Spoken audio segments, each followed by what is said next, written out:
Je prends les cas d'entendre.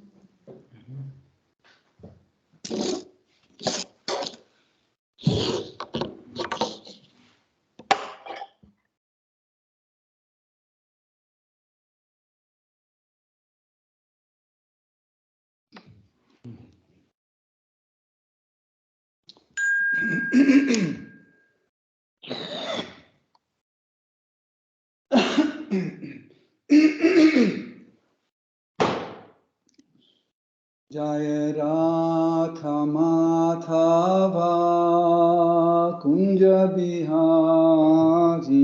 Jaya Radha Madhava Kunja Bihari Jaya Radha Madhava Kunja Bihari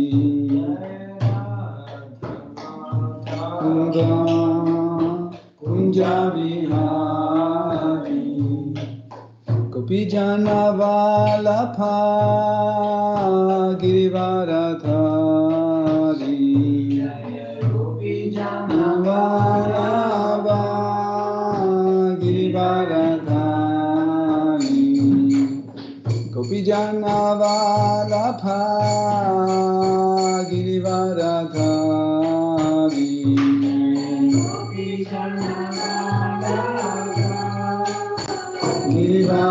Girivaradhari Yasodhanandana Vraja Janaranjana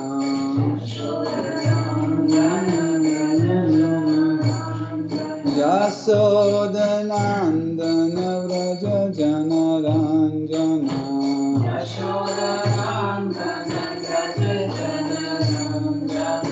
Jamuna Thira Vanachari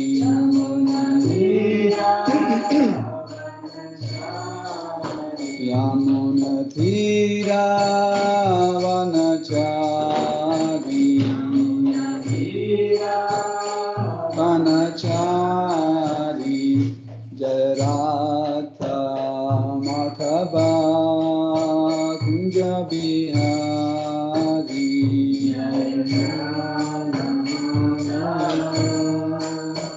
Kunja Bihari Jaya Radha Madhava Kunja Bihari Madhava Kunja Bihari Gopi Jana Vallabha Girivaradhari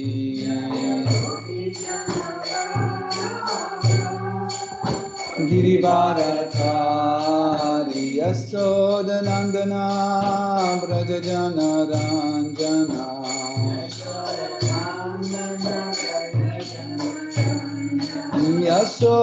Yasodhanandana Vraja Janaranjana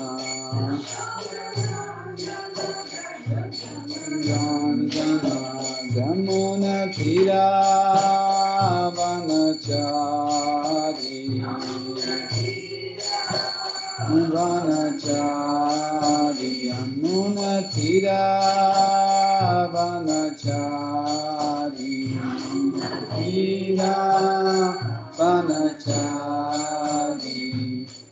Radha Madhava Kunja Bihari Radha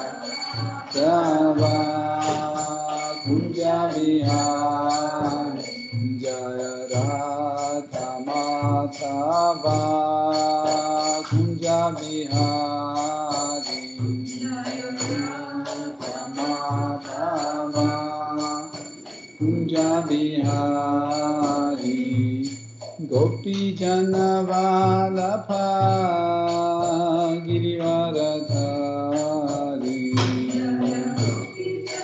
Vallabha Girivaradhari Gopi Jana Vallabha Girivaradhari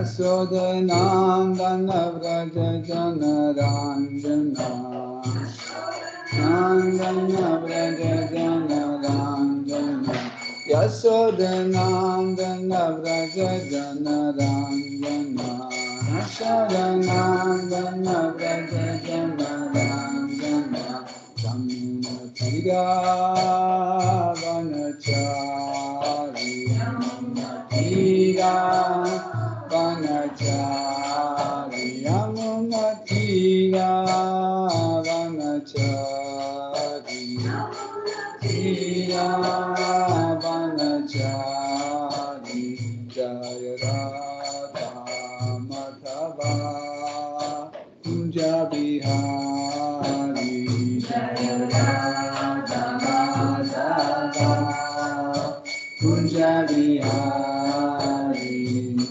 Hare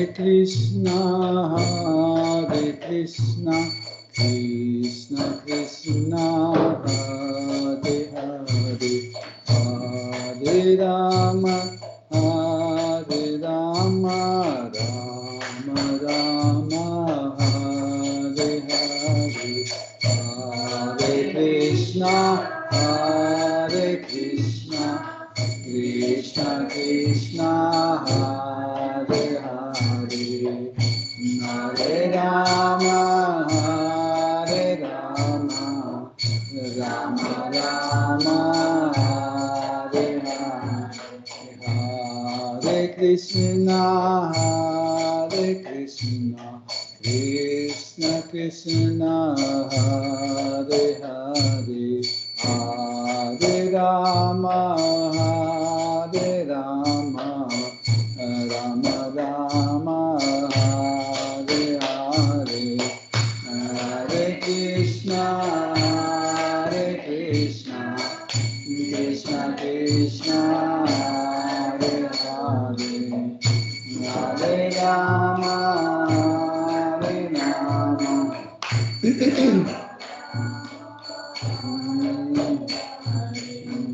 Samsaradava Loka Ranaya Karunya Ganaganatam Samsaradava Loka Ranaya Karunya Ganaganatam Rakasya Kalyana Gunarnavasya Vande Guru Shri Charana Ravindam Rakasya Kalyana Gunarnavasya Guru Shri Charana Ravindam Mahaprabhu Kirtana Nitya Gita Vaditra Madhyam Manasura Sena Mahaprabhu Kirtana Nitya Gita Vaditra Madhyam Manasura Sena Romanchakam Pashrutaranga Vajo Vande Guru Shri Charana Ravindam Romanchakam Vande Guru Shri Charana Ravindam Shri Vigraha Ratana Nityanana Shingaratan Mandira Marjanada Om Ratana Nityanana Shingaratan Mandira Marjanada Yuktasya Bhaktam Shaniyunjatopi Vande Guru Shri Charana Ravindam Yuktasya Bhaktam Shaniyunjatopi Vande Guru Shri Charana Ravindam Chaturvida Shri Bhagavat Prasadam Swadvanatriptan Hari Bhakta Sangham Vidashi Bhagavata Sangham Bhakta Sangham Vipalvatripti Bhaja bhajata sadaiva Vande Guru Shri Charanarvindam Vipalvatritim bhajata sadaiva Vande Guru Shri Charanarvindam Shri Ratrika Mathavayora Para Maturya Lila Gunarupanam Mathavayora Para Maturya Lila Gunarupanam Ratikshanasta Dhanalurupasya Vande Guru Shri Charanarvindam Ratikshana Sadhana Lolupasya Vande Guru Shri Charanarvindam Nikunja Yuno Ratike Yusitai Yayali Piryo Tila Pekshaniya Nikunja Yuno Ratike Yusitai Yayali Piryo Tila Pekshaniya Tatrati Daksha Rati Valavasya Vande Guru Shri Charanarvindam Tatrati Daksha Rati Valavasya Vande Guru Shri Charanarvindam Sakshatarithena Samasta Shastra Upastatha Bhavyata Eva Savi Yata Eva Savi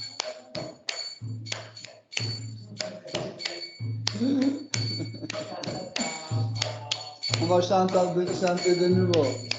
Sakshatarithve Nasamastra Shastra Uttastatha Bhavyata Eva Savi Nasaritve Nasamastra Shastra Uttastatha Bhavyata Eva Savi Putra Borya Priya Eva Tasya Vande Guru Shri Charanarvindam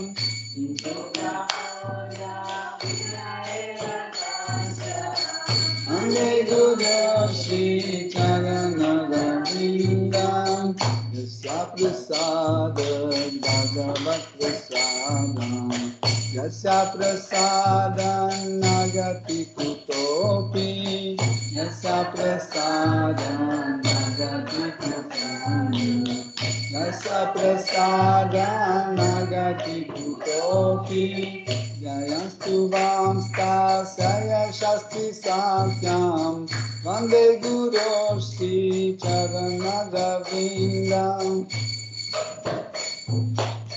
Jayastu Vamsta Saya Shasti Satyam Vande Guru Shri Charanarvindam Vande Guru Shri Charanarvindam Vande Guru Shri Charanarvindam Vande Guru Shri Charanarvindam Vande Guru Shri Charanarvindam Namaste Narasimhaya Praladaladaine Namaste Narasimhaya Praladaladaine Hiranyakashi Purvakshaha Shilatankana Kalaye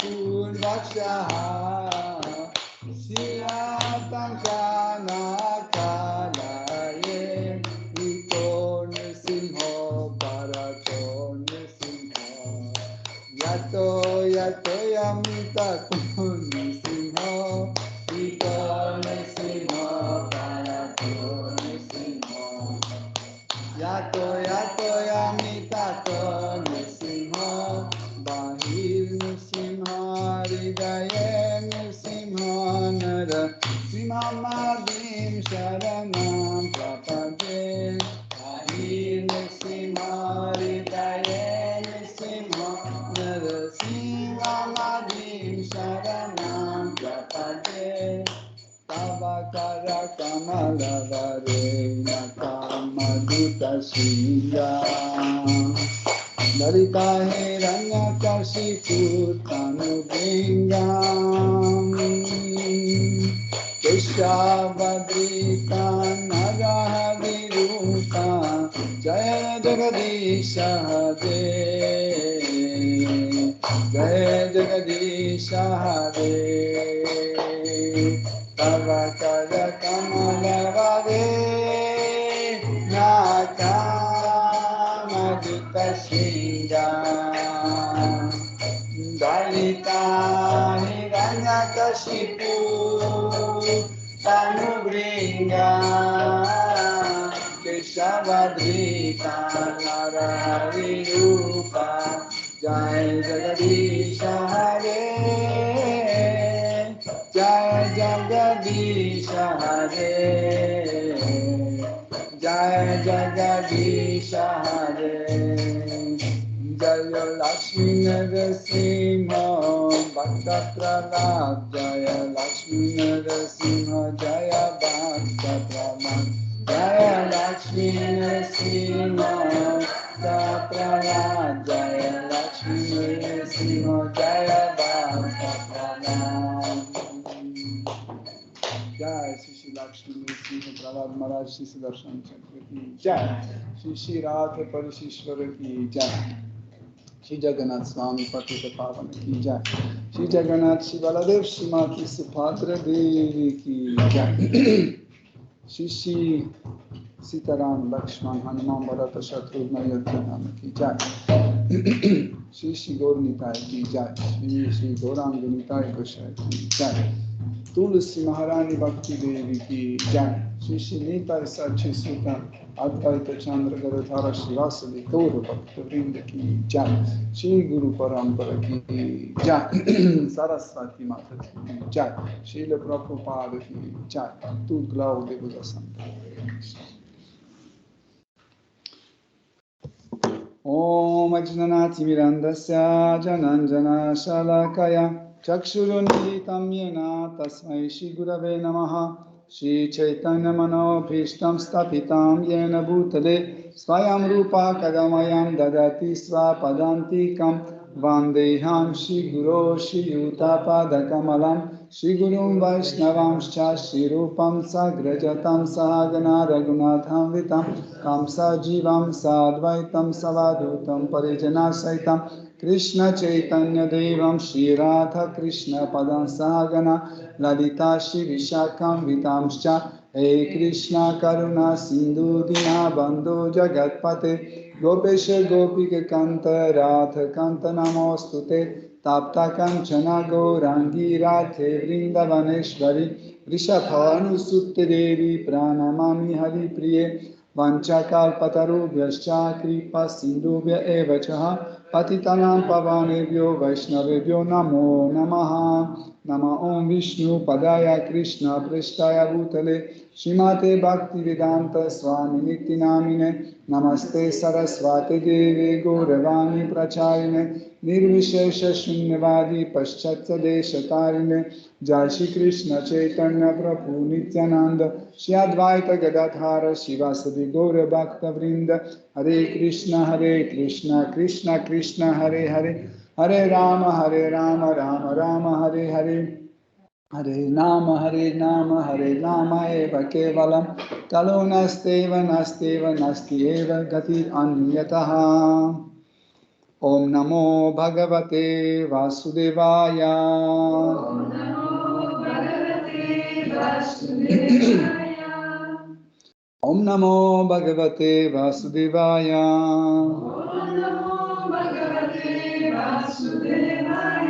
Om Namo Bhagavate Vasudevaya Om Namo Bhagavate Vasudevaya Hare Krishna, chers dévots. Nous sommes toujours parmi ceux qui sont chanceux de pouvoir écouter Srimad Bhagavatam. Aujourd'hui, nous continuons nos études de Srimad Bhagavatam à partir du 4e chant, 20e chapitre, verset 25. Sa uttama shloka mahan mukha chuto bhavat padam bhoja sutta kana nila smritim punar vismrita tattva vartmanam kuyoginam no vitarya alam varahi. Traduction. Ô Seigneur bien-aimé, tes gloires sont chantées par des versets choisis que récitent les nobles âmes. Cette glorification de tes pieds pareils au lotus est tout à fait comparable à la poussière de safran. Lorsque la vibration purement spirituelle qui s'échappe des lèvres d'illustre Bhakta porte l'arôme de cette poussière du lotus de tes pieds, l'âme oublieuse se rappelle peu à peu le lien éternel qui l'unit à ta personne. Ainsi, le Bhakta se rend-il graduellement compte de la juste valeur de l'existence. Seigneur bien-aimé, à quoi bon dès lors toute bénédiction autre que celle de pouvoir écouter les propos qui émanent de tes lèvres de ton pur dévot. Tonnerre est porté par sa divine grâce Bhaktivedanta Swami Srila Prabhupada. Le verset précédent expliquait qu'il faut entendre les gloires du Seigneur de la bouche d'un pur Bhakta. Le présent verset développe maintenant cette instruction. La vibration spirituelle qui émane des lèvres du pur Bhakta a une telle puissance qu'elle peut éveiller en l'être le souvenir du lien éternel qui l'unit au Seigneur suprême. L'existence matérielle et l'influence illusoire de Maya provoquent en nous l'oubli de ce lien éternel, de même qu'un homme qui sombre dans un sommeil profond oublie ses devoirs. Or, les Védas enseignent que chacun de nous dort sous l'influence de Maya. Nous devons nous réveiller et retrouver ce service qui sied à notre véritable nature spirituelle, car nous pourrons ainsi tirer parti des avantages offerts par cette forme humaine. Thakura Bhaktivinoda nous rapporte dans l'un de ses chants ces paroles de Shri Chaitanya, Jiv Jago, Jiv Jago. Le Seigneur demande à tous ceux qui sommeillent de se réveiller et de se consacrer au service de dévotion, afin de remplir leur mission en tant qu'être humain. Or, cette voix qui nous tire de notre sommeil émane des lèvres d'un pur Bhakta. Servant toujours le Seigneur, son pur dévot trouve refuge à ses pieds pareils de lotus. Il se trouve ainsi directement en contact de la miséricordieuse poussière de safran qui est répandue sur les pieds pareils de lotus du Seigneur. Bien que la voix du pur Bhakta puisse ressembler aux vibrations de ce monde matériel, elle a une très grande puissance spirituelle puisqu'elle touche la poussière safranée qui est sur les pieds pareils de lotus du Seigneur.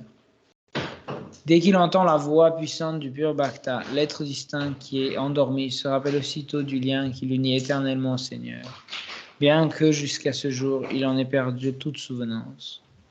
Il est donc très important pour l'âme conditionnée d'entendre les paroles du pur Bhakta entièrement abandonnées aux pieds pareils de lotus du Seigneur et dénué de tout désir matériel, de toute conception relevant de la spéculation intellectuelle et de toute souillure issue des gunas. Nous comptons tous parmi les kuyogis pour avoir servi la matière, oubliant ainsi le lien d'amour éternel qui nous unit au Seigneur en tant que ses serviteurs. Et il est donc maintenant de notre devoir de nous élever au niveau du su-yogi, ou parfait yogi. Toutes les écritures védiques nous recommandent d'écouter les enseignements d'un pur Bhakta, et Chaitanya Mahaprabhu en particulier insista sur ce principe. Il n'est pas requis de changer sa condition, quelle qu'elle soit, car la personne qui prête l'oreille aux paroles du pur Bhakta comprend peu à peu le lien qui l'unit au Seigneur. Elle le sert alors avec amour et atteint ainsi la plus haute perfection. Il est donc essentiel pour celui qui désire progresser dans la réalisation spirituelle d'écouter les propos qui émanent de la bouche d'un pur Bhakta.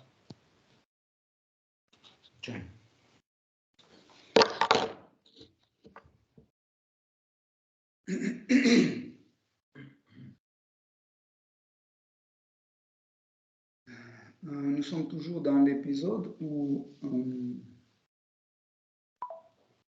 Seigneur Vishnu, qui est venu voir Prithu Maharaj durant son sacrifice à Ashwamedha. Et il était tellement content de comportement et des qualités de Prithu Maharaj qu'il a proposé de demander il a proposé d'offrir à Prithu Maharaj un faveur selon son choix. Et Prithu Maharaj a indiqué dans le verset précédent qu'en fait, pour un être vivant, la plus grande faveur, comme on a bien expliqué ça vendredi dernier, que pour un être vivant, la plus grande faveur, le plus grand avantage, c'est de ne pas souffrir dans ce monde matériel. Et si vous vous souvenez, on a bien dit qu'en général, l'homme fait son activité tout d'abord pour ne pas souffrir. Deuxième degré, c'est pour avoir le plaisir des sens. Troisième degré, par la curiosité. Et quatrième degré, par l'intérêt pour connaître la vérité absolue. Okay? Pourquoi, en fait, Krishna explique ça dans la Bhagavad Gita et il montre, en fait, cette hiérarchie? Parce que quand on est souffrant, en général, hein, je dis, quand on est souffrant, nous ne cherchons pas la gratification des sens. Hein? Quand vous êtes tombé malade, vous avez mal partout, etc., vous ne cherchez pas la gratification des sens. Vous n'avez aucune envie d'aller au cinéma, je ne sais pas, au musée, ou aller vous promener, ou manger, je ne sais pas. La seule chose qui vous intéresse, c'est de ne pas souffrir. Quand vous vous êtes débarrassé de la souffrance, hein, là, vous vous préparez pour, voilà, maintenant je suis plus malade, j'ai aucun mal nulle part, donc je me prépare pour aller m'amuser et se divertir. Okay? Et quand on a trop de divertissement, en fait, ça commence à habituer le palais pour tout type de divertissement et nous commençons à devenir curieux. On cherche quelque chose qu'on n'a pas. Par exemple, qu'est-ce qu'on n'a pas à Paris, hein, pour qu'on aille chercher à New York ou je ne sais pas où. Les New-Yorkais viennent à Paris pour voir Paris. Mais pourquoi nous, on part à New York? Parce que tout ce qu'il y a à Paris, on a déjà vu, on a déjà, on a déjà goûté, et par curiosité, on va à New York ou à Rio de Janeiro ou ailleurs. Comprenez? Donc, quand l'homme commence à satisfaire sa curiosité, hein, quand l'homme commence à satisfaire sa curiosité, qu'est-ce qui se passe par la suite? C'est que il voit que en fait la satisfaction de curiosité à New York, à Berlin, à Dresde, etc. En réalité, c'est la même chose. C'est la même chose. Donc, et après, il commence à vouloir de comprendre. Mais qu'est-ce qu'il y a plus que ça? Et là, il veut connaître la vérité absolue. Vous voyez? C'est pour ça qu'en fait, dans la Bhagavad Gita, Krishna, en fait, donne cette hiérarchie. Hein? Et Prithu Maharaj, dans le verset précédent, il expliquait qu'en effet, la première chose que nous cherchons, c'est de ne pas souffrir. Hein? Non? Si vous avez bien remarqué, quand il y a des fêtes ou Noël, je ne sais pas, des trucs comme ça, on se met ensemble et les vœux, le premier vœu, surtout les gens âgés qui ont eu cette expérience, qu'est-ce qu'ils disent? Tout en premier, la santé. Parce que si vous n'avez pas la santé, vous n'avez rien. Okay? Autrement dit, qu'est-ce qu'on nous souhaite? Brahman Brahma, la libération. Il peut dire carrément je te souhaite la libération impersonnelle dans le Brahma-Jyoti. Voilà, c'est ce qu'on cherche en gros. Ok, mais comme on a dit, en fait, il y a une certaine satisfaction qui arrive. Okay? Seule chose qui, qui satisfait l'être vivant en le laissant insatisfait, pas insatisfait, mais en laissant de vouloir plus et encore plus en plus, et qui donne cette possibilité, c'est Ananda, la félicité. Okay? Ananda, pourquoi? Parce qu'en fait, Ananda peut être goûté seulement par l'âme en direct. Okay? Directement à travers sa conscience pure. Okay? Avec les sens matériels, nous ne pouvons pas goûter la félicité. Impossible. Qu'est-ce qu'on va goûter? Rajas, Tamas, Sattva. C'est tout ce qu'on goûte. Hein? Quand on goûte Rajas, on est très excité, ça nous remonte le moral, etc., etc. Quand on goûte Tamas, en fait, ça nous fait oublier nos problèmes, etc., etc.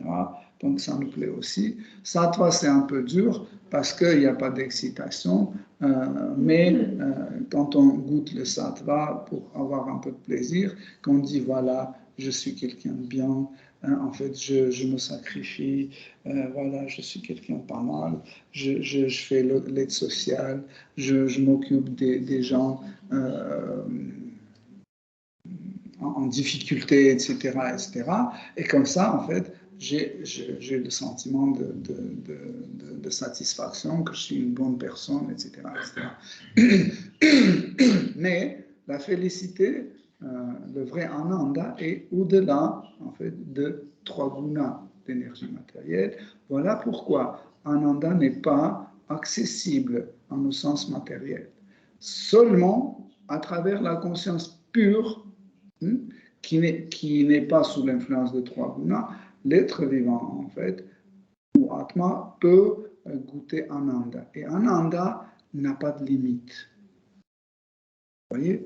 Par exemple, si avec mes yeux, je peux contempler les jolis paysages, des beautés de l'architecture, des tableaux dans les musées, les jolis gens dans la rue, etc., jusqu'à un certain moment, après, mes yeux s'adaptent et ça ne me fait plus plaisir. J'arrête là. Bon, autrement dit, j'en ai marre de regarder tout ça. Même si chaque instant, on me propose des choses différentes et encore différentes et encore différentes, il y a un moment où je suis saturé, je ne peux pas aller loin. Mais seule chose qui ne nous amène pas à cette saturation, c'est Ananda, la félicité. Okay? Voilà pourquoi, en fait, Prithu Maharaj dit, même la chose la plus répandue, ce que l'homme cherche dans ce monde matériel, Mukti, la libération de la souffrance, je ne veux pas. Je ne veux pas parce qu'il dit, même sans tes bénédictions, on peut obtenir par la loi des karma. Par exemple, si je suis la loi de karma, je peux obtenir, par exemple, la gratification des sens ou la libération de mes souffrances, etc.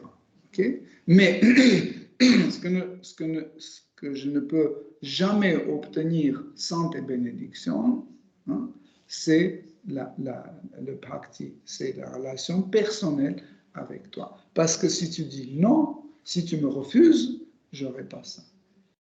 Okay? Tandis que le reste, par exemple, aller dans les planètes paradisiaques, par exemple, à Indraloka, etc., il suffit juste suivre le principe de karma et c'est tout. Et vous allez sur les planètes édéniques. Vous ne suivez pas le principe de karma, vous suivez le principe vikarma, ça veut dire vous ignorez les règles de ce monde matériel, donc vous allez souffrir en enfer. Ou si vous faites moitié ça, vous restez sur la terre. Okay? Donc, mais aller dans le monde spirituel et et avoir la relation personnelle avec Krishna est possible seulement quand il est d'accord d'avoir ces relations. Vous ne pouvez pas aller dans la rue, vous approcher à quelqu'un que vous ne connaissez pas et dites « Ok, désormais on est amis. » Il va dire « C'est ce que tu crois. Je m'en fiche complètement de toi et de tes propos, etc. Tu ne me plais pas, etc. » Et ça s'arrête tout de suite. Okay. Tant que la deuxième personne ne répond pas favorablement à nos sentiments, on ne peut pas rétablir cette connexion, hein, on ne peut pas rétablir cette relation. Ça, c'est très important à comprendre. Hein. Krishna, il répond à nos sentiments. Hein. Mais pour que Krishna réponde à nos sentiments, qu'est-ce qu'il nous faut? Il faut qu'on ait ces sentiments. Si vous regardez les murtis et vous n'avez aucun sentiment, aucun, et vous dites, bah, Krishna ne me répond pas, ben, c'est normal qu'il ne te réponde pas parce que toi, tu manifestes aucun sentiment. Qu'est-ce que tu veux qu'il te réponde? Hein? Auquel sentiment il va te répondre? Il n'y a pas de sentiment. Okay? C'est ça qui est important pour qu'on comprenne dans la relation avec Krishna. Donc,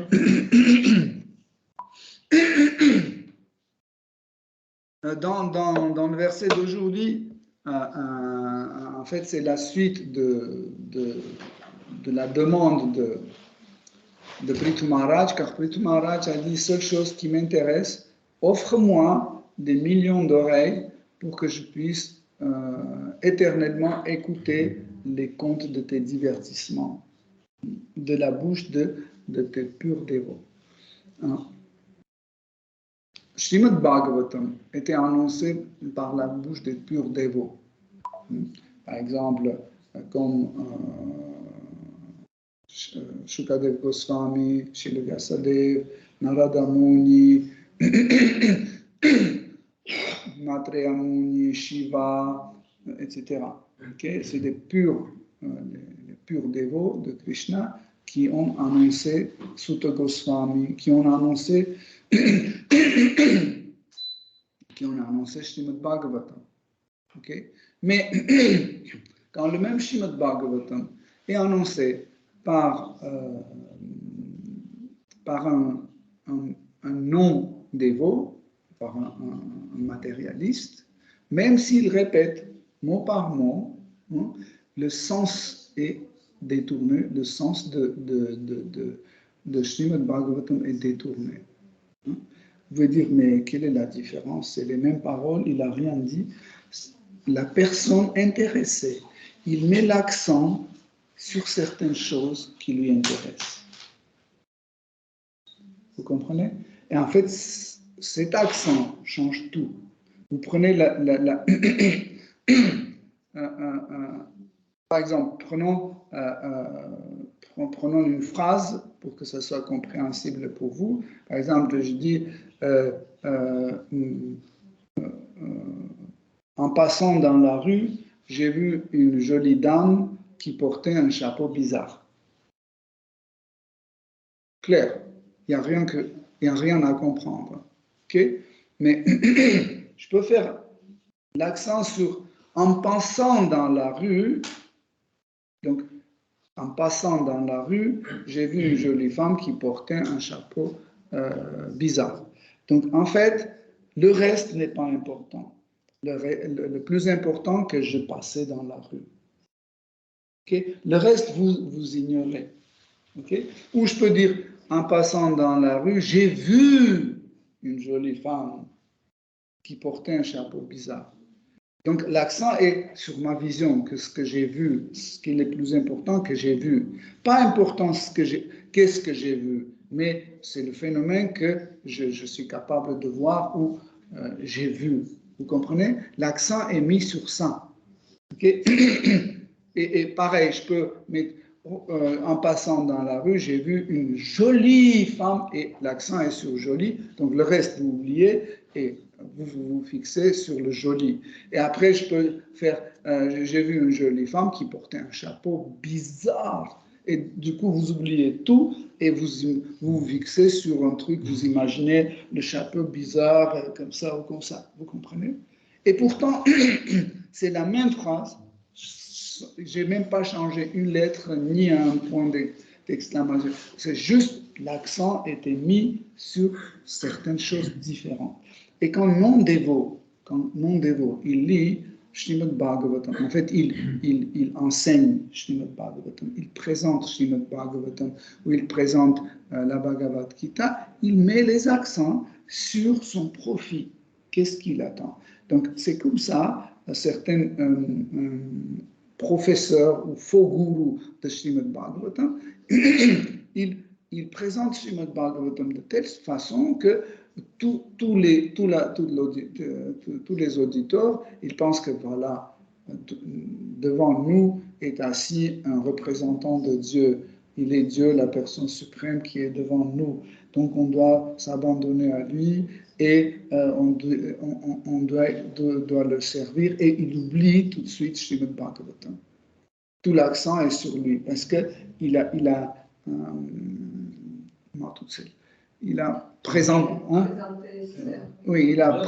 présenté Srimad Bhagavatam de telle façon que tout l'accent est sur sa personnalité et tout le monde pense que oui, c'est clair, s'il lui était pas là, qu'est-ce qu'on faisait? Et il peut faire la culte de personnalité que souvent les faux gourous font. Hein. Et après, il commence à profiter, il détourne, il dit, voilà, c'est écrit que chaque disciple est la propriété de son maître. Voilà, vous êtes tous ma propriété. Donc, et tout ce que vous avez appartient à moi. Votre voiture, votre maison, votre famille, votre argent, tout est à moi. Donc, si je vous demande d'acheter un truc pour moi, la piscine, faites construire une piscine pour moi. Donc, en fait, je me sers de mon argent, mais pas de votre. Vous comprenez? Et il commence à manipuler, en fait, les shastras. Pourquoi? Parce qu'il n'y a personne qualifié présent. Mais dès qu'il y a une personne qualifiée dans de rassemblement, il peut tout de suite faire une objection et dire que non. Même si vous dites tout comme si tout est correct, etc., mais ce n'est pas le sens parce que, et là, il commence à argumenter autrement. Okay? Il argumente autrement et il explique le vrai sens de Srimad Bhagavatam ou de la Bhagavad Gita. La même situation était quand Bouddha est venu. En fait, les brahmanas corrompus qui ne respectaient plus le sens de bhakti, ce qui leur intéressait, c'est la gloire et la gratification des sens. Et constamment, ils faisaient des sacrifices pour avoir plus d'argent et manger de la viande, etc. Et quand Bouddha a dit, mais pourquoi vous tuez les animaux et faites des sacrifices, qu'est-ce qu'il faisait? Il essayait de tout justifier par les Védas. Et c'est vrai que dans les Védas, tout est écrit. Sauf que certaines parties qui contredisent à ça, il ne présentait pas. Comme par exemple, en Kali Yuga, les sacrifices des animaux et des êtres vivants sont interdits. Donc c'est comme ça qu'en fait on interprète.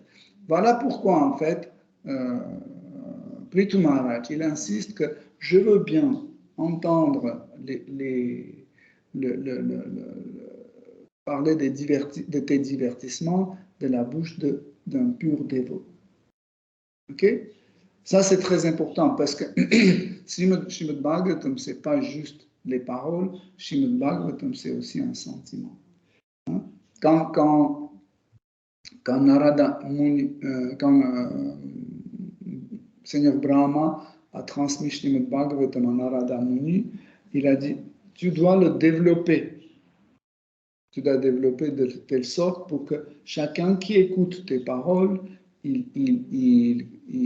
ait le sentiment de l'attraction vers Krishna et vers le Bhakti. Okay? C'était ça le but. Et qu'est-ce que c'est attraction vers Krishna, c'est un sentiment. Qu'est-ce que c'est une attraction vers Bhakti? C'est un sentiment. Ce n'est pas une narration, c'est un sentiment. Ça veut dire le rôle de gourou, le rôle d'un enseignant de Srimad Bhagavatam est tel pour qu'on puisse transmettre ce sentiment à l'auditeur, à celui qui écoute, à ses shishya, à ses disciples. Il doit transmettre ce sentiment. Il doit inspirer de ce sentiment. Il doit pousser par ce sentiment pour que ses disciples aillent faire le service dévotionnel et qu'il aille chercher Krishna partout. Okay? Donc, on va lire le verset suivant.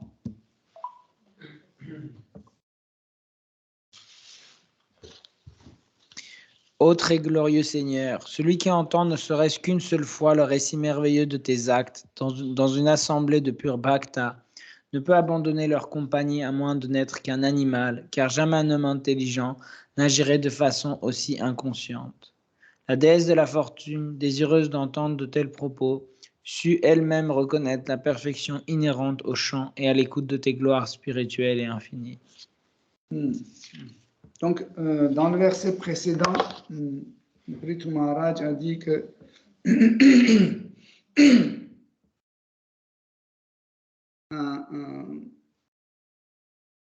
il a dit que en fait l'odeur de safran qui est dégagée par tes pieds, pareil au lotus, nous fait se souvenir de toi.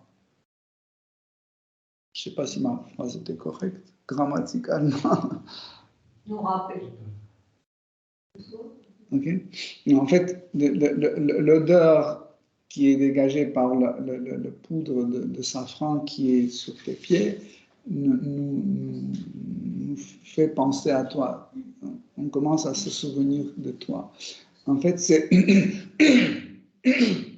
quelque chose assez important, c'est que être vivant originellement fait partie de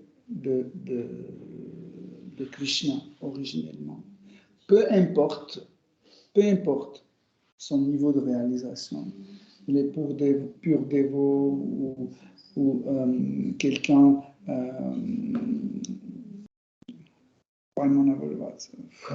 conditionné, ou il est même pas dans le monde spirituel, dans le sens, il n'est pas dans le Brahma Jyoti, ou il est dans le Brahma, peu importe.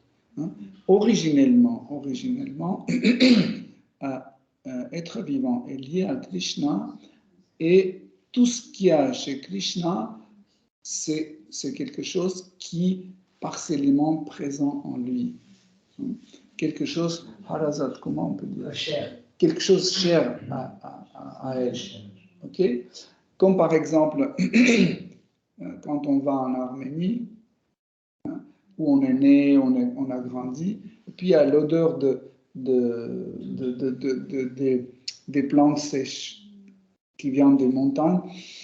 Tout de suite, ça fait quelque chose de très cher parce que ça nous rappelle notre enfance, ça nous rappelle nos souvenirs, des trucs comme ça. Juste l'odeur, vous voyez.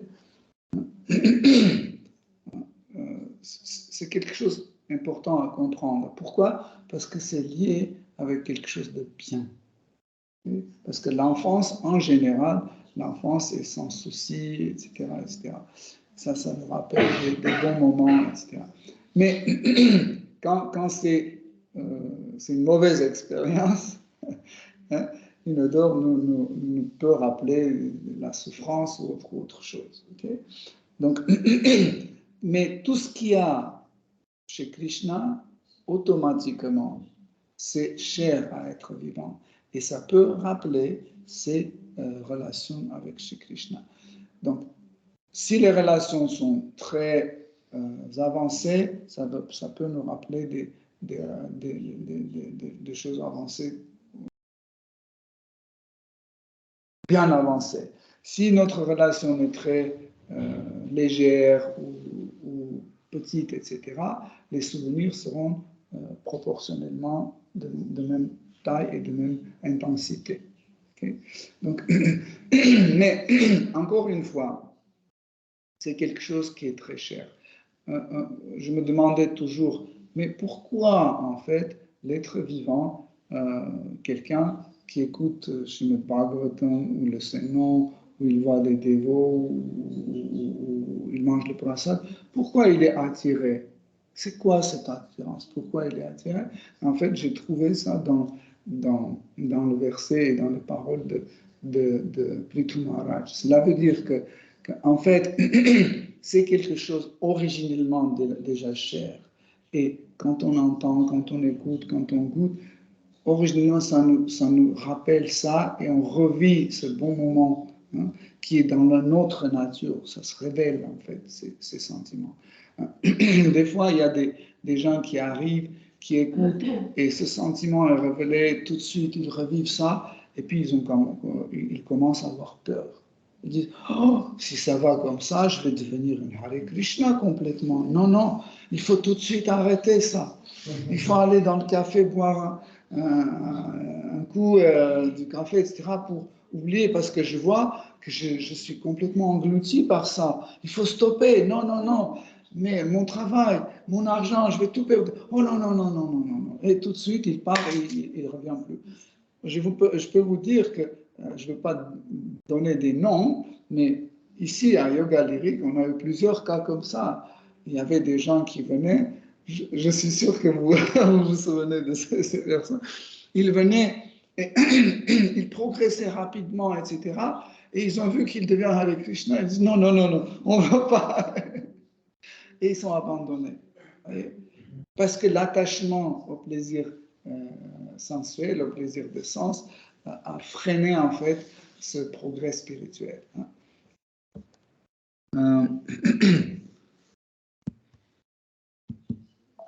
Donc,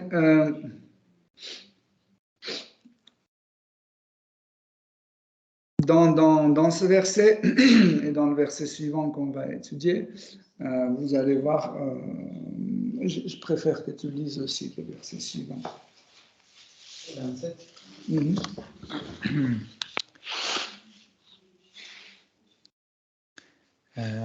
J'aspire maintenant à servir les pieds pareils de lotus de Dieu la personne suprême, à la manière de la déesse de la fortune, dont la main tient un lotus, car le Seigneur est la demeure de toutes les qualités spirituelles.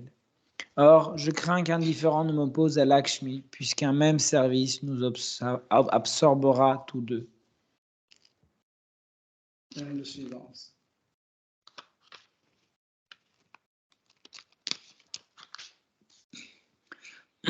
Ô Seigneur de l'univers, Lakshmi, la déesse de la fortune, est certes la mère universelle. Cependant, je crains qu'elle ne s'irrite si je m'ingère ainsi dans son service, auquel elle est tellement attachée et agit sur le même plan qu'elle. J'espère néanmoins que si une mésentente venait à nous opposer, tu intercéderais en ma faveur, puisque tu es toujours bien disposé envers les malheureux et que tu exaltes le moindre service que l'on t'offre. Par suite, même si je provoque son courroux, je pense que tu n'en pâtiras pas, car ton indépendance est telle que tu saurais te passer d'elle. Donc, Prithu Maharaj dit que, en fait, une fois quand on entend des divertissements, on ne peut plus refuser d'avoir une association avec tes purs dévots. Et c'est seulement un animal, un animal qui va refuser cette association. Donc vous pouvez dire, ouais, mais là, c'est pas correct. Prithu Maharaj, il offense les karmis, les matérialistes, il dit qu'ils sont des animaux, tout ça. Mais en réalité, par exemple, quand vous expliquez, quand vous parlez de Krishna à un animal, il vous regarde comme ça et après ils s'en vont comme ça parce que ça ne leur intéresse pas. Parce qu'il attend de vous quelque chose mangeable ou buvable ou quelque chose gratifiable pour ses sens matériels. Okay? Je vais vous raconter une petite épisode. une fois avec moi, Rasalila, avec Mandakini Mataji, on était en Allemagne dans les montagnes et on chantait nos tours. Et puis, quand on est passé à côté d'une cloison, comme ça, basse, comme ça, il y avait des jeunes vaches qui étaient assises, allongées, certaines mangeaient de l'herbe, etc. Et on s'est arrêté, on commençait à voir, et Mandakini Mataji a dit on va chanter pour ces vaches, pour les libérer par le Seigneur. J'ai dit ok. Avec Rasalila et Mandakini, on s'est mis devant cette cloison et on a commencé à réciter très fort Hare Krishna, et tout de suite, les vaches, tous les vaches, pratiquement tous, elles se sont levées et ils sont avancés vers nous comme ça. Ils commençaient à nous regarder. On était tellement contents. On dit voilà le Seigneur. Et du coup, ils ont commencé à uriner et déféquer tout de suite comme ça. Mais vraiment d'une façon très abondante.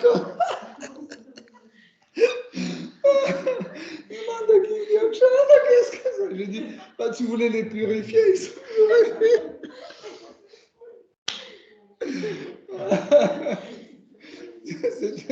C'était un épisode assez drôle.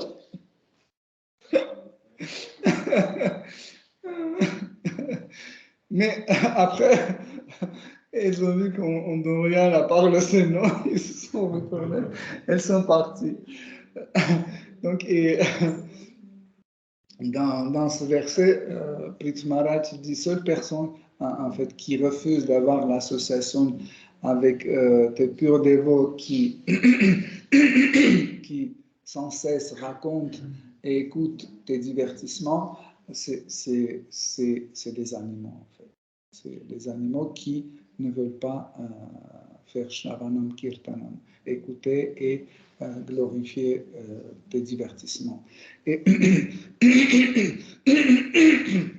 par la suite, il dit que même la déesse de fortune, elle admet que la perfection de la vie, c'est Shravanam Kirtanam.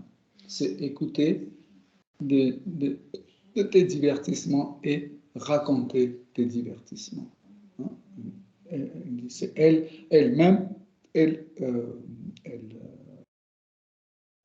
affirme que c'est la perfection de la vie. Pourquoi il donne comme exemple la déesse de la fortune et pas quelqu'un d'autre? Parce qu'en réalité, chaque personne cherche la perfection. Hein? Partout, nous cherchons la perfection. Hein? Pas seulement dans la vie spirituelle, que par exemple, quand vous achetez des chaussures, vous ne choisissez pas les plus moches et les plus mauvaises. Hein? Vous choisissez les meilleures. Quand vous choisissez une femme ou un mari, vous ne prenez pas au hasard ou vous ne cherchez pas ceux qui sont défectueux ou jaloux ou scandaleux ou je ne sais pas, avare, cupide, etc. Non.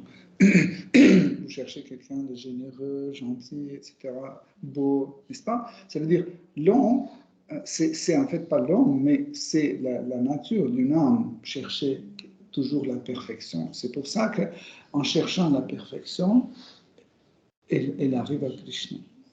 Parce qu'elle veut toujours plus parfait, plus parfait, plus parfait, et au final, elle arrive à Krishna, comme au sommet de la perfection. Hein? En fait, cette tendance de la perfection nous amène à Krishna. Okay? Et il dit que la déesse de la fortune, qui a toute la fortune est sous sa disposition, soit la fortune financière, soit la fortune de santé, soit la fortune de relations, soit la fortune de... Tout est... Il dit que tout cela, en fait, est plus bas que, en fait, Shravanam Kirtanam. C'est l'écoute de divertissement de Shri Krishna et quand on raconte les divertissements de Krishna. Elle-même, elle admet. Hein. parce qu'au final, on peut avoir tout avec la déesse de fortune. Voilà pourquoi, en fait, si vous allez en Inde, il y a deux en fait, directions de l'adoration hein, qui s'appellent, qui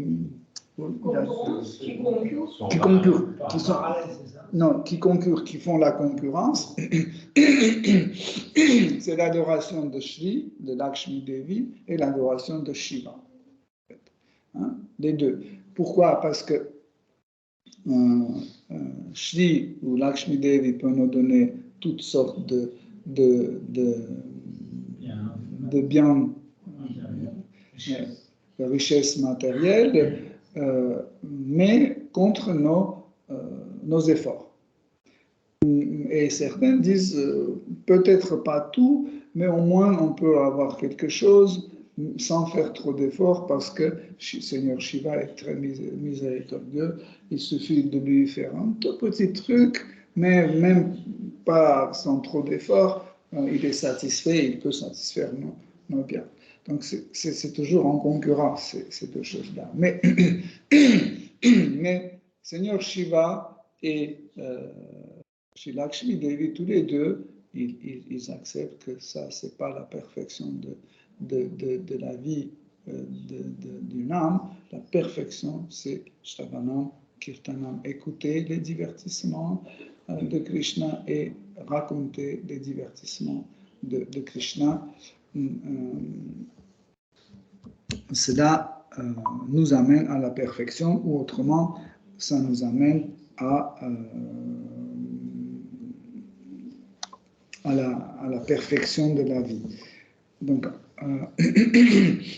par la suite, Prithu Maharaj dit que voilà pourquoi je veux constamment servir tes pieds pareils au lotus. Mais en fait, c'est le même service qui est attribué à Shri Lakshmi Devi. Elle a réservé ce service. Donc, c'est elle qui masse les pieds, elle s'occupe de tes pieds. Mais moi, je ne peux rien faire. Moi aussi, je veux faire en fait, le même service. Et cette concurrence peut nous amener à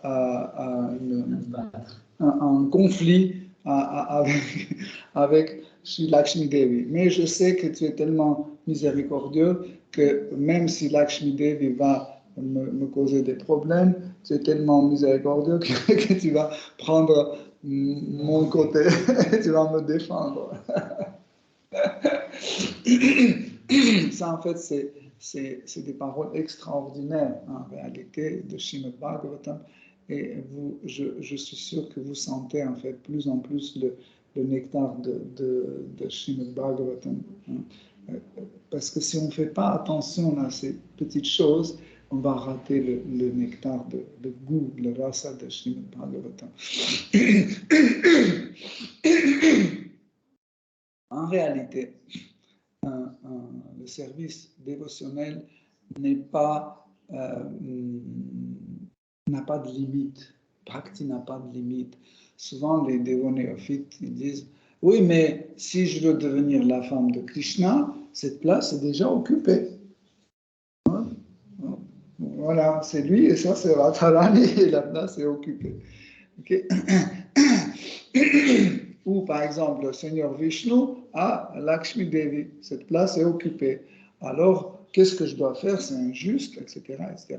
C'est parce qu'on n'a pas encore étudié Bhavatattva et Rasatattva, et on ne comprend pas ces choses-là, et surtout, on n'a pas passé par Sadhana Bhakti, par la pratique. Par les principes de pratique. Okay? Quand on le passe, on comprend qu'en fait, chaque être vivant est content seulement quand il reprend sa propre place. On ne peut jamais être content là où ce n'est pas notre place. par exemple, prenez un poisson qui vit par exemple dans l'eau, prenez et mettez dans le parfum Chanel numéro 5. Et le poisson dit, mais t'es bête, tu comprends rien, l'eau coûte rien. Hein? Et le parfum Chanel numéro 5, ça coûte, je ne sais pas, 200 €. Tu étais bête, tu ne comprends pas. Non. Mais après, on apprend, si tu ne veux pas Chanel, je vais te mettre dans l'eau. Et dans l'eau, en fait, je me sens bien. Pourquoi? Parce qu'elle est dans son élément. Même si on nous propose quelque chose qui n'est pas notre environnement, qui n'est pas notre élément, qui est contre notre nature, même si c'est très cher, c'est très beau, etc., c'est pas notre, on ne peut jamais avoir une satisfaction. Voilà pourquoi cette idée d'avoir un conflit parce qu'il y a une autre place était prise par quelqu'un d'autre, jamais. Comme les chiffres. Est-ce que 3,5 peut prendre la place de 3,7? Non. Et 3,7 ne peut jamais prendre la place de 3,5. Seule personne qui peut prendre la place de 3,5, c'est 3,5. Vous comprenez? Même 3,51 ne peut pas prendre la place de 3,5. Il va prendre la place de 3,51. Vous comprenez? C'est impossible de prendre la place de quelqu'un d'autre. Voilà pourquoi on ne doit pas s'inquiéter. Et là, vous pouvez dire, mais pourquoi dans ce cas-là, Prithu Maharaj craint le conflit? Parce qu'en fait, les conflits dans la vie spirituelle, le conflit dans les divertissements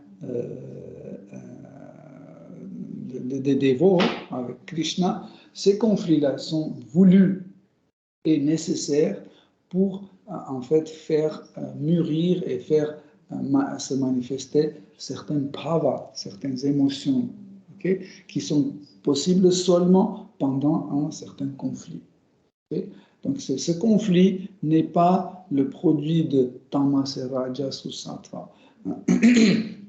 Ces conflits-là, ils sont transcendantaux et ils ont comme origine, ils ont la nature de deux âmes différents. Et ces deux âmes différents, ils en fait peuvent jouer, entre guillemets, jouer ou se divertir dans le conflit. Okay?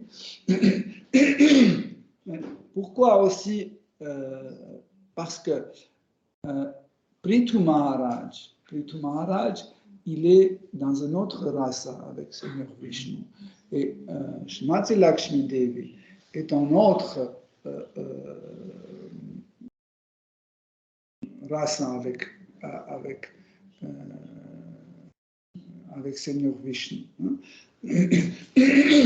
Prithu Maharaj est dans une relation comme un maître et serviteur. Donc Seigneur Vishnu est son maître et lui il est serviteur de Seigneur Vishnu.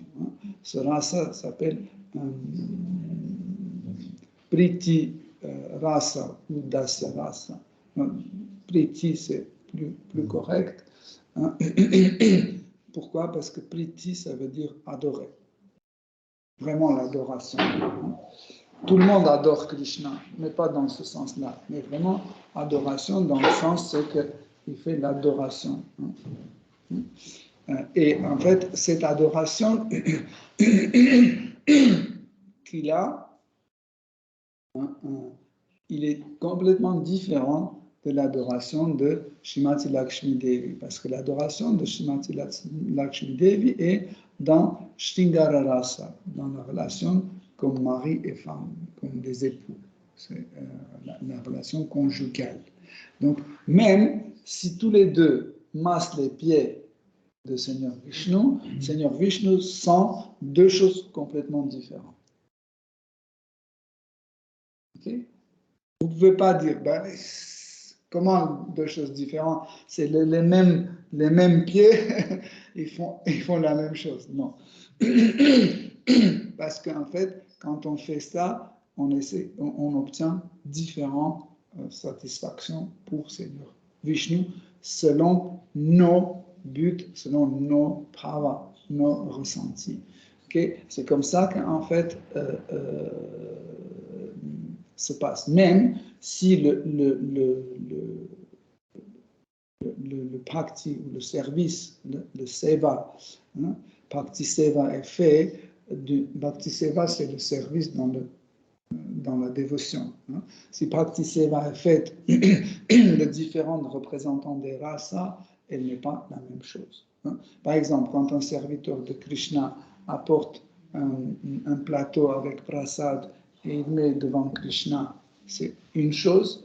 Quand un ami de Krishna apporte ce plateau avec le même prasad et il met devant Krishna, c'est autre chose. Quand c'est la mère ou le père de Krishna met devant Krishna, c'est autre chose. Et quand c'est les gopis ou ses bien-aimés, une de ses épouses qui amène et met le plateau devant Krishna, c'est autre chose. Hein. Je vais juste un peu expliquer, parce qu'on n'a pas beaucoup de temps. C'est que quand le serviteur apporte le prasad, hein, il vénère Krishna. En fait, il veut que Krishna, en acceptant ce service, montre sa supériorité. Vous voyez, nuance. Et comme ça, un dasa, un serviteur, sera très content. Okay? C'est que vous avez senti la nuance. Okay? Quand un ami qui lui apporte le même plateau avec le même prasad, Krishna accepte de telle façon que nous ne sommes pas différents, nous sommes sur le même niveau, en fait. Tiens, c'est beaucoup, ça c'est pour toi, ça c'est pour moi. Il partage. Comme ça, il répond. Comme ça, ce dévot qui est ami de Krishna, il a une satisfaction qu'ils sont amis. Donc, par la forme d'acceptation de ce plateau, Krishna confirme son amitié avec ce dévot. Quand c'est Mère Yashoda qui apporte, hein, et Krishna fait oh, encore ce sablier, j'en ai marre. Donc, il confirme en fait la situation parentale, les sentiments parentaux de Mère Yashoda. Vous comprenez? Donc, il répond de telle façon qu'elle se sent une mère. Ok? Et Mère Yashoda dit mais Nanda, regarde, il ne veut pas manger. Nanda lui dit c'est qui ne veut pas manger? Oui, je vais manger. Il est satisfait parce qu'il a écouté Nanda Maharaj et Nanda Maharaj il est satisfait. C'est confirmé que je suis le père. En fait, vous vous souvenez, on parlait de Vibhava. Hein? Et dans le Vibhava, il y a Alandana qui confirme qui je suis pour Krishna. Ok? C'est ça, en fait, la nuance. Et quand c'est Gopi, ou ses épouses, etc., ils apportent, Krishna commence à observer. Ça. Est-ce qu'il y a un message dedans? Sûrement, il y a un truc dedans. Et les épouses sont contentes parce qu'il a remarqué pourquoi elles ont mis la banane comme ça et pas comme ça. Il a remarqué, il a tout compris. Oui? Hare Krishna. Si vous avez des questions, des commentaires. Наставник, сейчас премьер-министр Индии Моди сказал, что сейчас эпоха войны, обратился к этому. Все по этому же вопросу. Папа Римский говорит, последний, сегодня я только выписал, сделал эти выписки, никому ничего не нужно. Доказывает, все зависит от личности. То, что вы говорили, что это возможно вот сейчас. Это закон для нас без официального закона. Отказаться от мяса, мы это делаем. Не переходя на личности, просто вот эта бумажка. Я ведь сейчас жду письмо от Папы Римского. Некоторые говорят, да зачем ты ему пишешь?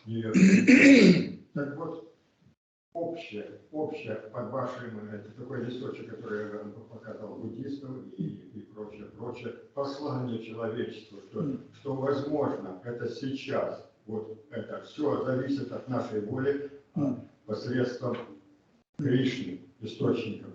Можете вы это сделать? Это нужно и мне лично, как Кришне, и всему человечеству от этого послания. А то, что говорил Александр, наш Александр Хаким.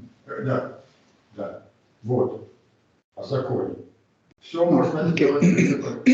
Je vais traduire, je vais pas traduire parce que c'est très long, mais vous trouverez la question dans la réponse. En fait, nous,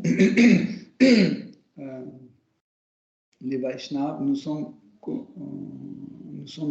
les adorateurs du Seigneur suprême, chez Krishna ou chez Vishnu. Et nous savons et nous sommes convaincus que tout dépend de Krishna. Et chacun d'entre nous doit faire en fait son devoir selon la prescription. Ça s'appelle le système de Varna, Shrama, Dharma. Okay? Chacun a son devoir précis qui est appelé Svadharma. Donc les Kshatriyas, ils ont leur devoir, les Vaishyas leur devoir, les Brahmanas leur devoir et les Shudras leur devoir, ainsi que les Sannyas, les Brahmacharis, les Grihastha ou Vanaprastha, ils ont tous leur devoir précis. Mais à part cela, il y a Sanatana Dharma ou Nitya Dharma, c'est le devoir éternel de chaque être vivant, c'est servir de Krishna. Nous voyons en fait dans chaque chose, nous voyons le contrôle de Shri Krishna. Même une herbe ne peut pas bouger sans permission de Krishna.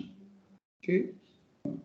La guerre ne peut pas s'éclater sans permission de Krishna. L'homme ne peut pas être tué ou tué sans permission de Krishna. La pluie ne peut pas tomber sans Krishna. Le pape de Rome ne peut pas écrire une lettre ou recevoir une lettre sans permission de Krishna. Okay? Donc, nous tous ici présents, nous avons chacun notre devoir éternel que nous faisons pour Krishna, okay? Et écrire une lettre pareille que vous nous proposez ne rentre pas dans notre devoir. Okay? Car nous faisons déjà le nécessaire pour établir la paix. Okay? En faisant cette lettre, nous ne ferons rien, il n'y aura aucun changement. Mais si on prie Krishna pour qu'il protège ses dévots, pour qu'il protège et il pardonne les péchés aux autres, ça peut apporter quelque chose. Tandis que ce genre de lettres, chaque jour, les secrétaires de l'ONU, ils reçoivent des millions de lettres comme ça, et tout part dans la poubelle. Le pape de Rome, il reçoit ce genre de lettres, des tonnes, des kilos, des tonnes de lettres comme ça, qui partent dans la poubelle. Même si vous recevez une réponse de leur part, même s'ils parlent à la télé en disant ces choses-là, ça ne change rien. Seule chose qui peut changer quelque chose dans le monde, c'est le Harinam Sankirtan, c'est le répand de ces noms, c'est les prières des dévots pour que Krishna pardonne les pécheurs. C'est la seule chose qui peut marcher. Le reste, il n'y a aucun changement. Depuis le commencement de la guerre en Ukraine,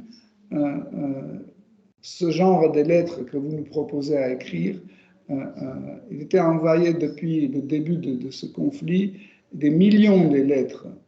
Chaque fois à la télé, des gens importants, des comédiens, je ne sais pas, les autorités, les présidents, etc., ils ont dit qu'il faut arrêter la guerre, etc., il faut ceci, il faut cela, mais la guerre continue. C'est quelque chose d'inutile. Ce n'est pas les paroles pour arrêter la guerre et notre manifestation qui va changer quelque chose, c'est seulement Krishna qui peut changer quelque chose. C'est pour ça qu'on ne doit pas s'adresser à pape de Rome, on doit s'adresser directement à Krishna à travers nos prières. Ok? Voilà. Si vous avez d'autres questions. Dans la même direction de cette question, du coup, est-ce que ça veut dire que toutes nos actions sont vaines et on a juste à prier en Krishna? Toutes nos actions vaines, oui. Non. C'est pas que nos actions sont vaines, mais il y a des actions vaines. C'est pas que toutes les actions sont vaines. Comment du coup les différencier? Comment savoir ce qui est vain et ce qui va en accord avec Bhakti, c'est bien. Ce qui contredit un Bhakti, c'est vain ou même néfaste. Inutile, néfaste, comme tu veux. Okay? C'est pour ça qu'avant de faire une action, on doit l'accorder avec Bhakti, avec la dévotion, avec le service de dévotion. Okay? Voilà pourquoi, en fait, chacun d'entre nous doit bien étudier le Bhakti. Et par la suite, quand on comprend quelle est la nature de Bhakti, on peut juger nos actes ou celles des autres. Donc la prière ne suffit pas. Non, quand j'ai dit prière, c'est pas juste se mettre à genoux. Prière, par exemple, quand tu cuisines, tu dis voilà que les gens qui mangent ce prasad, qu'ils retrouvent la paix, par exemple. C'est une prière aussi. Okay? C'est une prière aussi. Quand tu vas au travail, par exemple, tu plantes des buissons à ton travail, tu dis qu'en fait ça plaise à Krishna et que ça libère la lourdeur de tamas de ce monde. C'est aussi une prière. En fait, un dévot, il prie chaque instant, parce qu'il pense à Krishna. Tout ce qu'il fait, c'est, par exemple, maintenant les dévotes sont dans la cuisine, activement, elles préparent les assiettes et ses pensées, c'est une prière. Parce qu'elles veulent mettre joliment, elles disent voilà, les dévots seront contents, ils seront satisfaits de prendre ce prasad-là. Ça, c'est une prière aussi. Ça ne veut pas dire que c'est bon. Mais il y a des choses absurdes, inutiles qu'on ne doit pas faire. Même si on prie.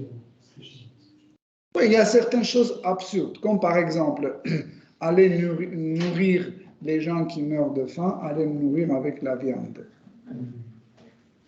Tandis qu'il y a le blé, il y a le produit laitier, etc.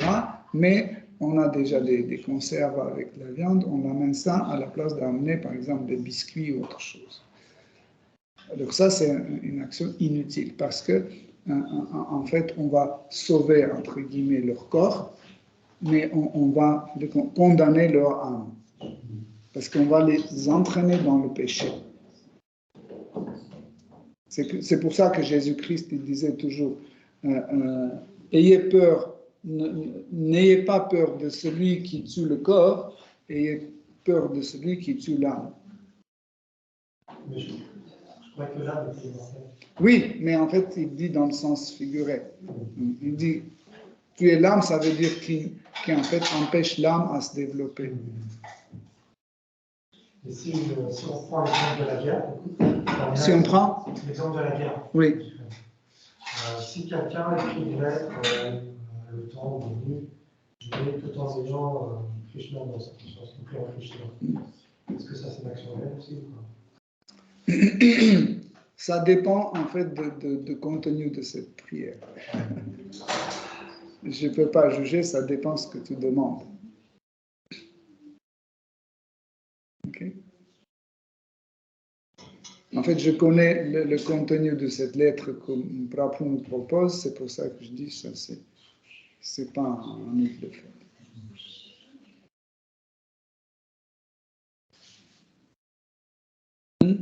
On avait dit si c'est dans la continuité. Du coup, vous avez parlé du rôle de chacun, que chacun a. J'ai pris l'exemple du poisson dans le chalet et les eaux. Comment déterminer, comment est-ce qu'une personne peut déterminer son rôle, peut savoir ce que son sens?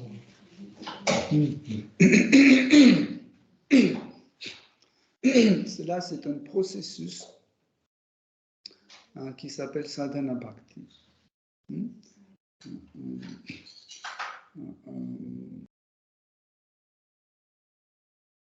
C'est, en fait, entre guillemets, c'est un processus un peu mécanique. En le faisant, on obtient le résultat. Okay? Par exemple, vous trouvez une petite pancarte enterrée quelque part, et quand vous la sortez, vous ne savez pas ce qui est écrit dessus. Okay? Qu'est-ce que vous allez faire? Vous allez enlever petit à petit la couche de terre, les saletés, vous allez libérer grossièrement la bonne couche d'argile, et après, vous commencez à nettoyer avec un chiffon humide. Okay? Après, vous allez nettoyer avec un autre chiffon, et petit à petit, les lettres, le texte va apparaître. Et pareil, en fait, le sadhana bhakti,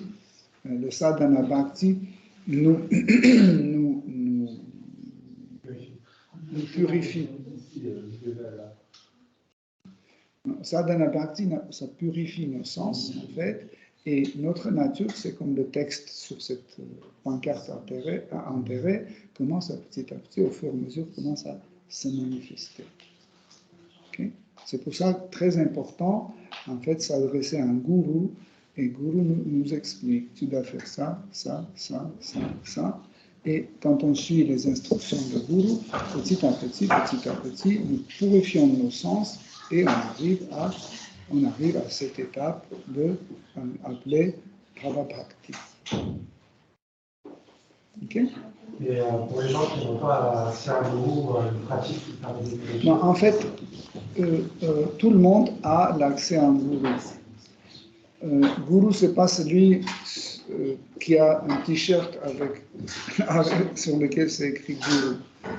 Gourou est bien défini dans la Bhagavad Gita, dans le nectar d'instruction, Upadeshamrita. La personne qui peut te renseigner sur Krishna, qui peut t'aider et engager dans le service dévotionnel, et si cette personne contrôle ses sens, c'est un gourou. Gourou, c'est pas un document, tu vois, que tu as un papier, un diplôme. C'est pas ok? C'est la fonction. Gourou, c'est la fonction. Par exemple, aujourd'hui, trouver quelqu'un qui contrôle ses sens, c'est un très commun. Moi, je regarde. Aussi, tu dois penser aussi comme ça, c'est qu'en fait, il y a différents degrés de contrôle des sens. Ok? Par exemple, si moi, ok, je te dis, ne bois pas d'alcool, c'est très mauvais, ok? Et tu vois que je ne bois pas l'alcool, tu peux m'écouter, parce que je contrôle mes sens. Mais si je te dis, ne fume pas, mais moi je fume, là, tu peux dire, là, je ne peux pas t'écouter. Donc, je suis ton gourou seulement au niveau d'alcool et pas au niveau de cigarettes. Okay? Okay? Chaque personne peut se manifester sous le rôle de mini-gourou ou micro-gourou, tu vois, à un certain degré. Parce que chacun contrôle ses sens à un certain degré. Okay? Et il peut enseigner selon son niveau de contrôle de ses sens. Okay? Par exemple, il y a des gourous qui peuvent t'apprendre à lire ou à écrire, n'est-ce pas? Et en fait, ils contrôlent leur sens à ce niveau-là qui ne te dérange pas d'apprendre à écrire ou lire. Ok. Mais il ne peut pas, par exemple, t'apprendre le sport parce qu'il n'a pas ses qualités, il ne contrôle pas ses muscles, etc. Donc, il n'est pas ton sport gourou. Tu as compris? J'ai une question par rapport au contrôle des sens. J'ai remarqué, par exemple, s'il y a un conflit entre intelligence et les sentiments, par exemple, l'intelligence dit il ne faut pas aller là-bas, il ne faut pas faire ceci ou cela. Et voilà, j'essaie de, on peut dire, contrôler ce sens, ce sentiment. Mais après, je sens que ça bloque totalement. C'est mon expérience personnelle, mais peut-être que ça peut être aussi quelqu'un. Par exemple, avec Krishna, ça bloque aussi, du coup, ça se ferme les sentiments, quoi. Et après, comme je sens que je perds un peu l'intégralité, quoi, l'harmonie en moi. Ou c'est un processus normal qu'au fur et à mesure, ça va harmoniser dans le En fait, ça, c'est le sentiment de gratification des sens. En fait, quand on vient dans la conscience de Krishna, on n'a pas changé d'un seul coup. On veut toujours gratifier nos sens. On veut toujours le plaisir des sens, mais d'une autre façon. Par exemple, avant, on faisait plaisir à notre langue avec la viande, et maintenant, on fait avec pakora. Mais peu importe, pakora ou la viande, la gratification reste la gratification. Ok? Par exemple, il y a des gens qui contrôlent leur langue en mangeant la viande. Ils peuvent s'arrêter à un certain moment. Mais pour nous, ce n'est pas suffisant. On va un peu plus loin. On dit que le contrôle, c'est ne pas manger des choses interdites. Donc, notre contrôle de sens remonte un peu plus haut. Le degré de contrôle est plus important. Okay? Mais celui qui veut aller encore plus loin, qu'est-ce qu'il fait? Il dit, peu importe, je mange pakora ou autre chose, je dois faire ça pour que ça ne me dérange pas servir Krishna. Si ça me dérange, je vais arrêter même de manger des pakora. Tu comprends? C'est comme ça que ça se passe. Parce que, en fait, nous cherchons toujours ce plaisir des sens. Et quand on vient dans la conscience Krishna, on veut continuer à gratifier nos sens, mais avec des choses permises. Mais quand il y a des choses défendues, on ne touche pas, ça ne veut pas dire qu'on est devenu tout de suite spirituel. Okay? Et quand on est privé de cette gratification des sens, on pense que nos relations avec Krishna ne sont pas bonnes, mais quand on commence à gratifier nos sens, on dit « Waouh, ça c'est cool ». Tu comprends? En fait, ce que tu casses, ce n'est pas ta relation avec Krishna. Ce que tu casses le plaisir de sens. C'est pour ça qu'on est frustré des fois. Je ne sais pas si j'ai bien expliqué. C'est difficile parce que, en fait, on dit, mais s'il n'y a aucun plaisir dans la conscience Krishna, pourquoi je suis venu ici? Que d'austérité, austérité, j'en ai marre. Quand tu dis, bon, il ne faut pas manger du chocolat, là, vous exagérez. Le chocolat, c'est une plante. Ouais, l'ail et l'oignon, c'est des plantes, il ne faut pas exagérer. Le thé, le café, vous tuez personne, hein, ça va. Hein. Mais qu'est-ce que c'est? C'est la gratification. On est habitué à gratifier nos sens et quand on vient ici, on veut continuer de le faire. Okay? Mais les acharyas, ils disent que non, on doit surmonter en fait cette gratification du sens. On doit accepter seulement ce qui nous aide à rapprocher à Krishna. Si ça ne nous aide pas, même si ce n'est pas quelque chose de défendu, hein, par exemple, le fromage n'est pas défendu. Hein, si c'est un bon fromage, on peut manger. Mais si le fromage me dérange pour arriver à Krishna, okay, je le renonce. Si les cerises m'empêchent de servir Krishna, je les renonce. Ça va harmoniser, on peut dire, au fil et à mesure. Bien sûr, bien sûr. Vous savez, quand Brahma, au début de création, il a entendu tapa, tapa, c'est Krishna qui lui dit fais austérité, hein, il a commencé à faire l'austérité. Il n'a pas dit, attends, je vais un peu m'amuser ici, parce que j'ai un très beau corps, très mystique, il peut sortir plein de trucs de moi, etc. Et après, de temps en temps, je peux faire... Non, il a arrêté tout. D'un seul coup, il a commencé à faire tapasya. Il a commencé à faire des austérités.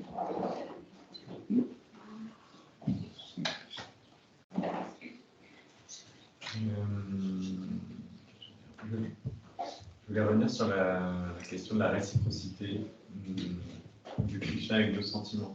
Moi, tu disais que Krishna doit aussi accepter nos sentiments. Mais jusqu'à maintenant, j'avais compris que c'était simultané. À partir du moment où le sentiment se manifestait en nous, Krishna réciproquait avec. Et de ce que j'ai compris, là, il y a un délai, mais il y a un temps de réflexion pour Krishna de dire j'accepte ce sentiment ou pas. Il y a différents types de sentiments. Quand on parle des bhavas, ils ne sont pas les mêmes. C'est une palette sans frontières. Et par exemple, quand on a un désir spirituel, en fait, Krishna le partage. Okay? Il le partage. Mais aussi, il y a d'autres types de sentiments qui, en fait, ne rentrent pas dans le désir. Ça ne rentre pas dans la catégorie de désir. Parce que, par exemple, il y a des différents types de sentiments. Par exemple, il y a le sentiment d'être. Il y a le sentiment de comprendre. Il y a le sentiment de désirer. Il y a le sentiment de dégoût.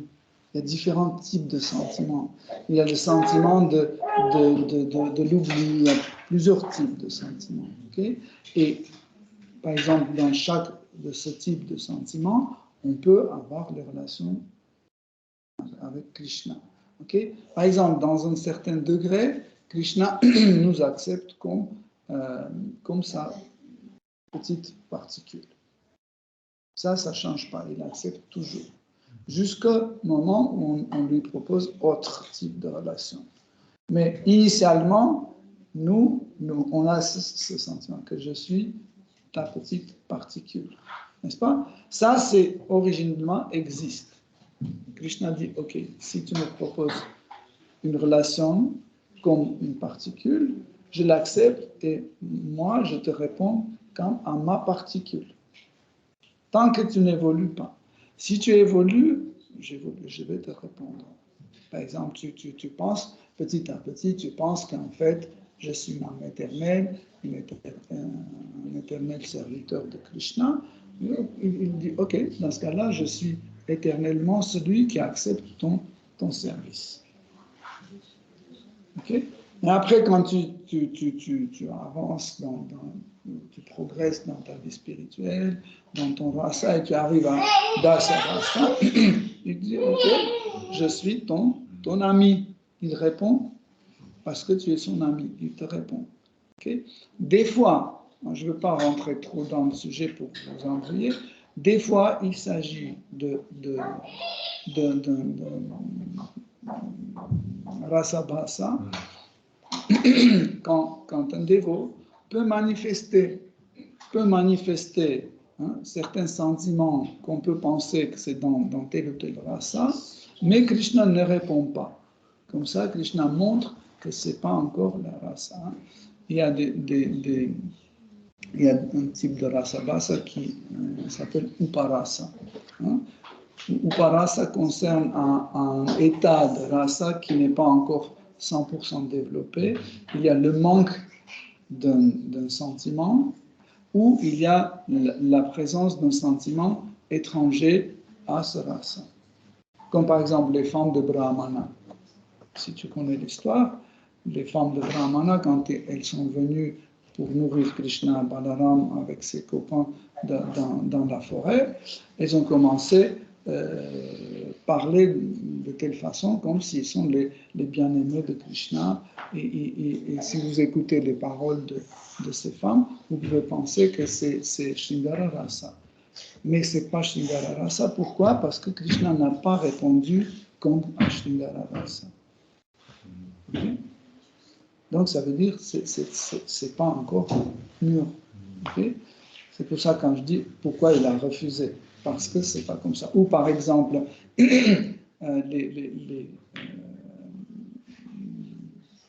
les sages, quand ils se sont adressés à Seigneur Ramachandra en lui demandant de devenir, qu'il les accepte comme leurs épouses, Seigneur Ramachandra a refusé. Pourquoi? Parce qu'en fait, pour ce rasa-là, il y avait des composants ou des éléments qui ne pouvaient pas être dans la nature de ce rasa. Déjà, la forme de Sri Ramachandra, parce qu'il est quelqu'un qui aime une seule personne, une femme, et c'est Sita Devi.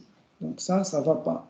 Deuxième, c'est les corps de ces sages, bordés comme ça, ils ne peuvent pas devenir épouses de Krishna. Okay? C'est pour ça qu'il a dit, je vais quand même vous satisfaire, mais dans le futur, à la fin de Kali Yuga, de Dvapara Yuga, hein, vous allez venir apparaître dans le corps de Gopi, donc ce problème sera résolu, et moi je vais venir dans un corps de Krishna qui peut vous accepter comme les bien-aimés. Okay? Et là, quand les gopis qui étaient les sages à l'époque, quand ils sont nés à Vrindavan, Krishna les accepte. Là, ce n'était plus rasa basa, c'était une vraie rasa Shringara rasa. C'est pour ça que des fois, pourquoi j'ai donné ces exemples, pour que tu comprennes dans quel cas Krishna peut refuser. Okay? Parce que rasa se base sur le sentiment de dévot et pas sur le sentiment de Krishna. Hein? Par exemple, des fois, on voit que, par exemple, quelqu'un qui est plus âgé que Krishna, il le traite comme son enfant, etc. Mais Krishna refuse. Pourquoi? Parce qu'il n'a pas ça. Sa position peut montrer comme quoi il est parent, mais c'est pas un parent, c'est un dasya.